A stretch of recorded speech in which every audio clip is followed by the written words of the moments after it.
আমাদের ভবিষ্যৎ জেনারেশন যাতে স্মার্ট বাংলাদেশ তৈরি করতে পারে। বঙ্গবন্ধু কন্যা যে স্বপ্ন দেখিয়েছেন, বঙ্গবন্ধু যে স্বপ্ন দেখিয়েছেন সোনার বাংলাদেশ, সে কারণে আমাদের সবাইকে একতাবদ্ধভাবে থাকতে হবে।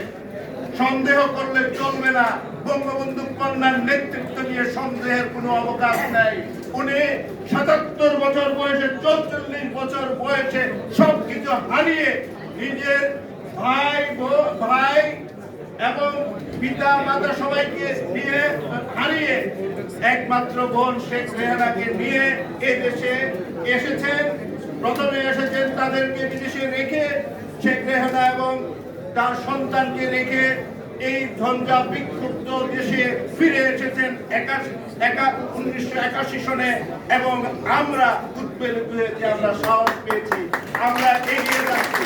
আমি শিক্ষক সমাজকে ঐক্যবদ্ধ হওয়ার জন্য বলবো, বিজ্ঞানী সমাজকে ঐক্যবদ্ধ হওয়ার জন্য বলবো। বঙ্গবন্ধু বিজ্ঞানীকে কুদরতি খোদা শিক্ষা কমিশন করেছিলেন, বিশ্ববিদ্যালয় মঞ্জুরি কমিশন করেছিলেন বঙ্গবন্ধু আইটিও ইন্টারন্যাশনাল।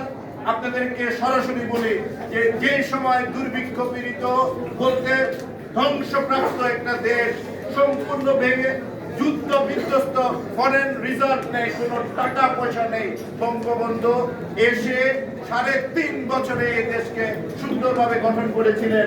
এবং ৭৩ সনে আইটিও ইন্টারন্যাশনাল টেলিকমিউনিকেশন ইউনিয়নের সদস্যপদ নিয়েছেন। এবং সাথে সাথে 19৭৫ সনের 14 জুন উনি বেতবুনিয়াতে ভূপূর্ণ কেন্দ্র, এই দেশে যাদের টাকা পয়সা নেই, কিছু নেই, সেই অবস্থায় যোগাযোগ ব্যবস্থার সুদূর কেন্দ্র। এখন আমাদের বঙ্গবন্ধু স্যাটেলাইট আছে, এখন আমাদের যোগাযোগ ব্যবস্থা, টেলিকমিউনিকেশনে, ইন্টারনেটে অনেক উন্নয়ন হয়েছে। আমাদের এখন সব টিভি চ্যানেল বঙ্গবন্ধু স্যাটেলাইটের মাধ্যমে আমরা কাজ করে থাকি, যোগাযোগ করে থাকি। এবং